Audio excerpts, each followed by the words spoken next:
Well, at any event I go to, seems like robots are not going to leave me alone.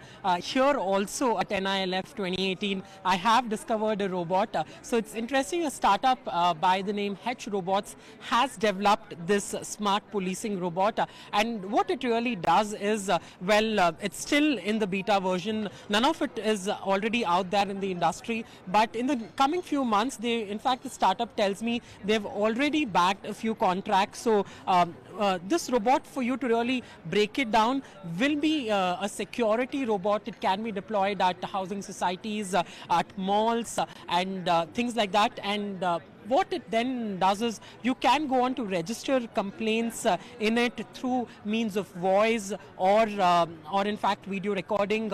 You can also sort of check your status of complaint, and you can also interact with this robot. Since it's a beta version right now, that feature is not up, but I'm told it does wave as well, if we can really have the robot wave. So right now most of this is being manually handled by the engineering team here, but once it's up, and they tell me that as early as a few months, this robot will be out really at various places. In fact, they've also bagged a contract with a hospital that will really ensure that for patients walking by, it will do the initial check of history. So this is the robot. They're calling it the first made in India robot. A lot of startups really now making robots. I have the founder of the startup as well from HBots joining me. They are an Hyderabad based startup. Thank you so much. Tell me, how did the idea of a robot, especially a smart policing robot, come by? So we are already into robotics from last couple of years. We do a lot of our research and development, and we work on real-time domains and social innovation. So that's a major service which we do. So when we initially thought of making a robot, so we started making a robot, and we already had the specifications, everything in hand.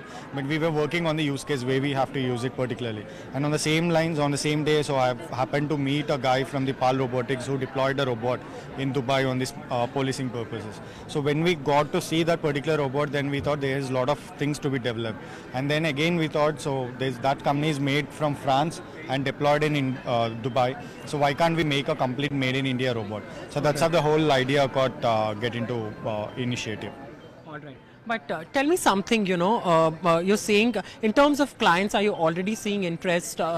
Because the price point you were mentioning to me, I think will go up from 9 lakh to about 15-20 lakh rupees. So it's an expensive thing, expensive security guard to have anywhere. So why would someone sort of pay so much when you can have a security guard for 100,000 or something like that? True. So when you come on to the price tag, I think compared to other companies in the whole world, so we are the company who are charging a very minimum on the robotics. So on the robots. So when you take robots from Japan, so they charge around 7 lakhs only for 1.5 feet robot. But this guy is around 6 feet, and he can does a lot of actions, and he's only charged between 7 to 15 to 20 lakhs again. So we have different price variations. And when coming to why implementing all these things is a smart AI inbuilt. So when you want to use a complete make your premises, maybe if you are using it in a gated community, if you want to install CC cameras and all. So nowadays the cost of installation of the CC cameras in a gated community is also around 2 to 3 lakhs. So when you compare to all the wiring, all the hardware part and all, and this guy you can only buy one guy and he will move around all around.